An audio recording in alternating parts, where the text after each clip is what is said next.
古代的中国呢，长期流行一妻多妾制，普通的家庭也会有大老婆、小老婆之分。皇帝的后宫呢，就更不用说了，有明显的等级制度。皇帝的宫妃呢，都是有明确的分工的，并不都是仅陪皇帝睡觉，给皇帝当老婆呢，还是一种职业行为。在秦国的后宫制度啊，是中国封建皇帝后宫之表。《史记》记载呢，秦王朝后宫之中最高级别的就是王后，等同于后来的皇后。嬴政建立秦帝国后呢，中国帝王的后宫规模开始扩大，与政体相对应，建制呢也越来越完善。所以汉朝就承袭了秦朝的制度，又增设了不少的称号，以汉武帝时期分为14个等级，增设了节好、金娥、荣华、元始。至汉元帝呢，又新增了昭仪。后代呢还有不少的称号，但总的来囊括呢，都未超过14个等级。每年呢，他们都会有俸禄，就是年薪制嘛。既然要发薪水，就要讲等级、讲年资，所以各个嫔妃的受宠程度啊、贡献大小都有讲究，不可能人人都是一样的。因此，后宫比较前朝的朝臣的设置啊，也定出不同官品的宫妃领不同的俸禄。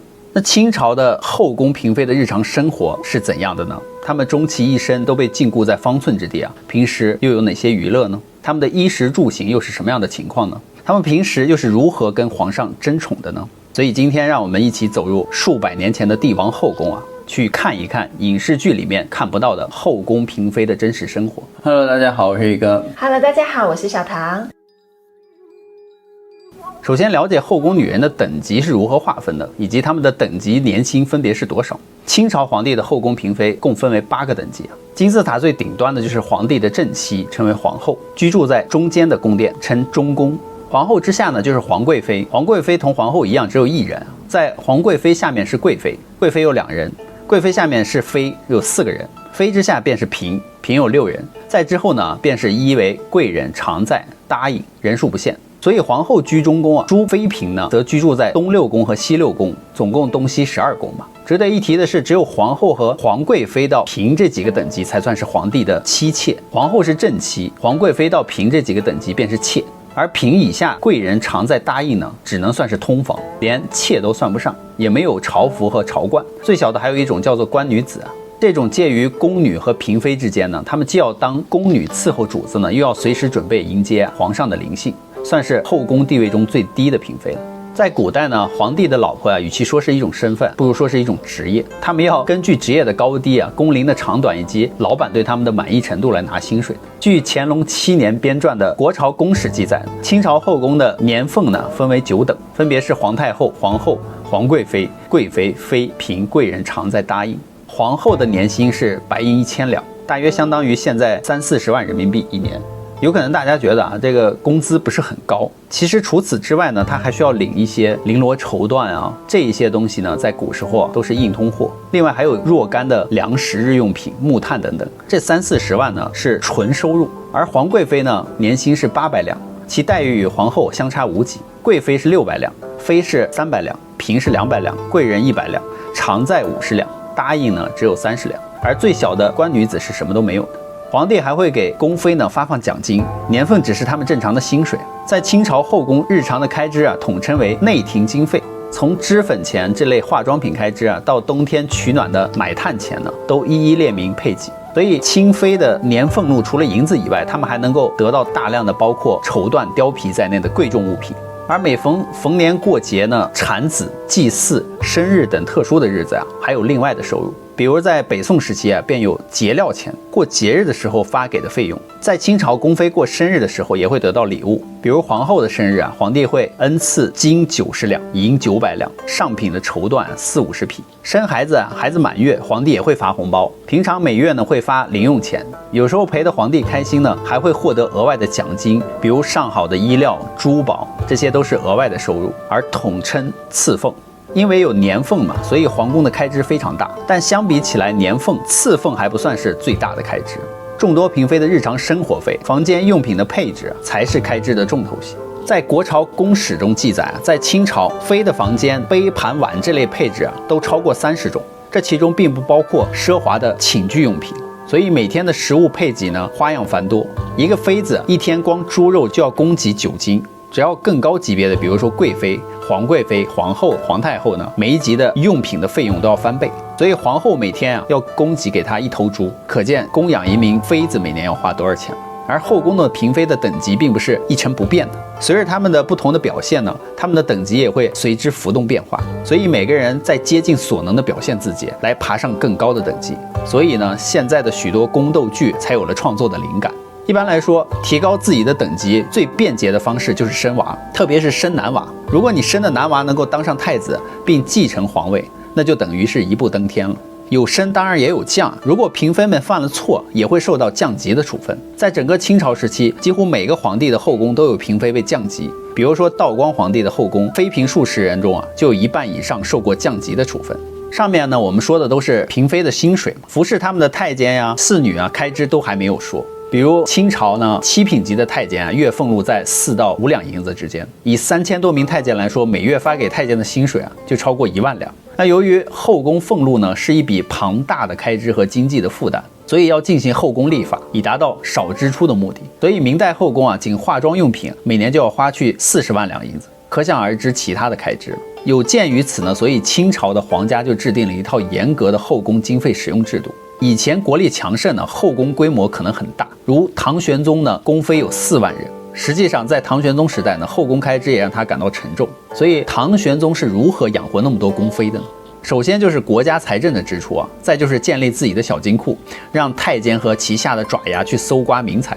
在明朝的中后期也有皇帝这么干过。在《旧唐书·识货志》中就记载了，为了养活后宫成群的美妃呢，唐玄宗便想方设法的弄钱。开元中有御史宇文就献策呢，扩籍外盛田，就是检查户籍以外的隐瞒土地。结果呢，仅此一项便收税几百万贯。还有一个叫王毅的要自荐呢，给唐玄宗查税。这个王毅生前有方每年进钱100亿，实际都是变相的剥削而来。搜刮来的这么多钱，最后去了哪儿呢？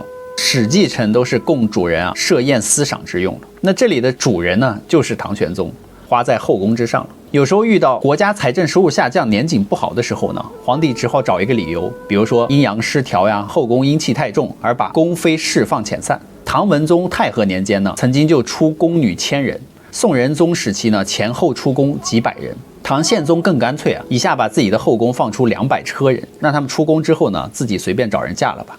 那么下面我们再讲一讲后宫嫔妃的生活他们大致可以分为2种，一种是过节的日子，一种是普通的生活。我们先说他们逢年过节都有什么习俗。清朝后宫中的节令习俗繁多，数不胜数比较常见的有2种，一是逢年过节呢，比如年节或者是端午节、中秋节等40节令；另一种是人事节，比如说婚嫁、生育、寿辰、丧葬等。每一个节令或者人事的习俗都相当繁琐。本来宫廷中人员众多，一年中各种人事再加上40节令呢，就已经占到一半了。所以下面我们来看看清朝后宫是怎么过节的。他们从腊月开始呢，后宫就要准备年节了。腊月初1呢，皇帝就要亲自提笔写福字，然后赏赐给后宫的诸多的妃嫔，以示恩宠。多余的福字则赏赐给大臣，得到福字的大臣都视此为无上荣光。而腊月初8呢，皇宫里会专门的煮腊八粥来供佛，还会举行一次除邪的仪式。腊月23呢，是民间祭灶神的日子，而宫中也要安神牌、备香烛、设供32种。皇后呢要亲自参加祭灶，排场呢比民间要大得多。在腊月26呢，各宫都要挂春联、贴门神。值得一提的是，清朝后宫中的春联呢都是白色的，是用白绢来写的，这一点就与汉族的红色的春联完全不同。除夕和新年初1呢，后宫主要的活动就是到处烧香礼佛和祭祖。当然，礼佛祭祖的主要人员就是皇帝和皇后，其他的妃嫔是没有资格参加的。他们在这2天的主要活动就是向皇帝和皇后行辞岁礼。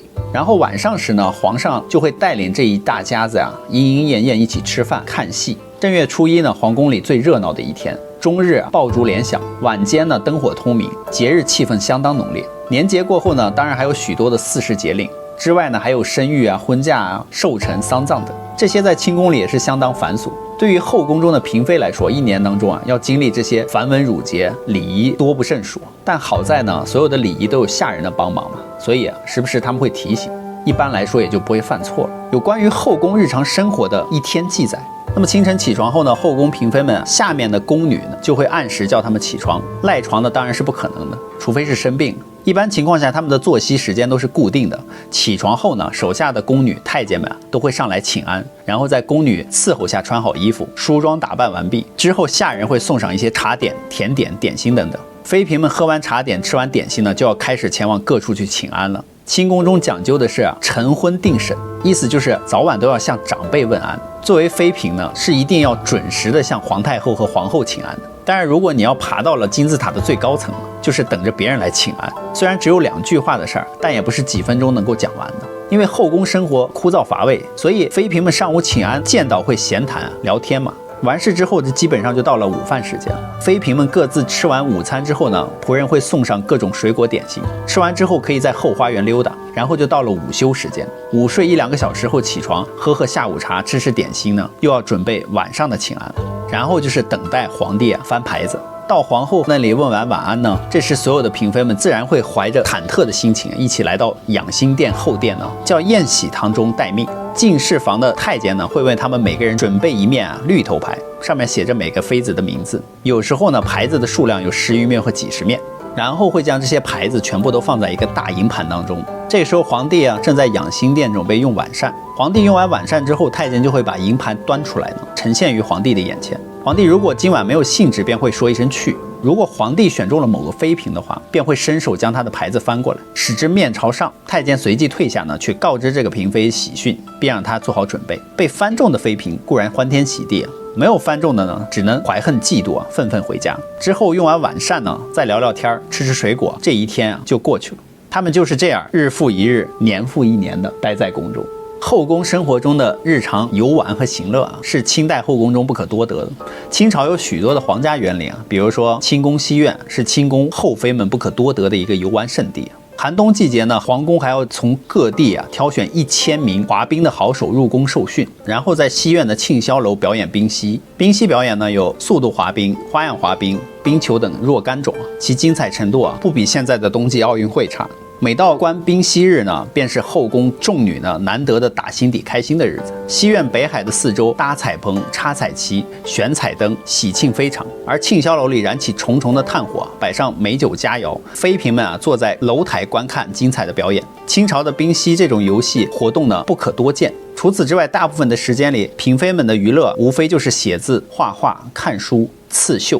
如果还觉得无聊那就是约2个姐妹一起玩双陆棋等各种游戏。所以今年之下呢，这种日子也比较难熬。一入后宫，基本就是与家人再不复见了。所以清代的妃嫔们只要入宫在人事关系上就直接脱离了原来的家庭。想让家人入宫来看你，或者是你出宫去探视家人是不可能的，甚至连给家里捎带点财物都不允许，只能每遇年节或者是偶有事过，太监宫女首领可以奉命前往外家探位，仅此而已。相当于说，只要入宫，基本上就是再无与家人相见的机会了，就是一入宫墙深似海。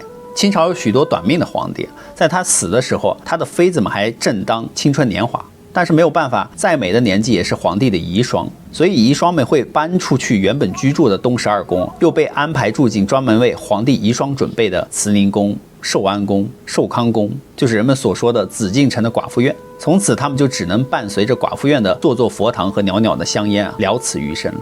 所以在方寸之地中无尽的孤独和寂寞便是他们未来半辈子生活的主旋律。所以总体来说呢，清朝的妃子们每日里的生活虽然是锦衣玉食，但也是极度的无聊和枯燥的。虽说在外人看起来是很风光，是皇帝的女人，但实际上呢，内心的苦只有自己才知道。